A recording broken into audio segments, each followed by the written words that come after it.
Alors, comment obtenir des bébés qui grandissent vite, quelle que soit la race?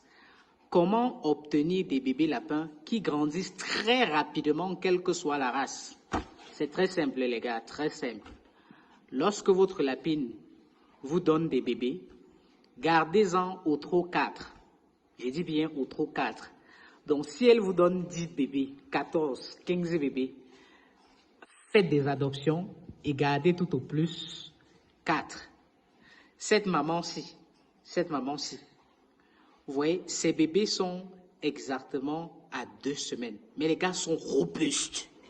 Je vous assure, les gars sont robustes. Vous voyez, les gars sont robustes. Donc, la maman, elle en avait donné, je crois que c'était 6. C'était 6 et elle n'avait pas pris le soin d'arracher les poils. Donc, on a fait des adoptions. Donc, en se disant que, OK, voilà, on n'est pas certain qu'elle prendra soin.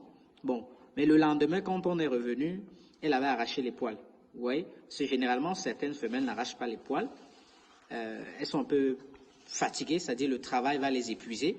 Par conséquent, elles n'auront pas le temps d'arracher les poils. Et le lendemain, elles prendront le soin d'arracher les poils. Et donc, on avait fait adopter 3. On avait fait retirer, ou je veux dire, 3 bébés. Il en restait 3. Et là, je vous assure, les frais de ceux-ci sont nettement moins petits. Si vous êtes éleveur, je suis certain que vous avez déjà fait cette expérience. Parce que lorsque les bébés sont peu, il n'y a pas de compétition. Ils prennent le soin de téter suffisamment. Alors, ça veut dire que l'autre astuce, c'est effectivement de booster la sécrétion du lait chez les lapines. Il y a ce qu'on appelle les aliments galactogènes. Les aliments galactogènes sont des aliments qui favorisent la sécrétion du lait maternel. Les aliments galactogènes. Parmi ces aliments galactogènes, par exemple, il y a le fenugrec que vous connaissez ou alors que vous ne connaissez pas. De toutes les façons, il y a le fenugrec, vous pouvez vous renseigner. Il y a la carotte. Ce sont des aliments galactogènes. Il y a un autre troisième aliment là que j'oublie un peu. Donc, vous pouvez vous renseigner sur les aliments galactogènes. C'est pareil pour tous les mammifères.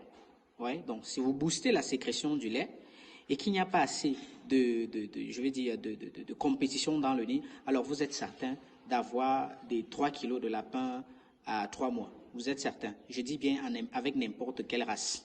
Avec n'importe quelle race, j'insiste là-dessus. Donc, quand je regarde la taille de ces bébés, alors là, et vous voyez, ils sont uniformes. Ils sont uniformes. Donc, en général, lorsqu'une mère vous donne 10, 14, 15 bébés, c'est difficile d'avoir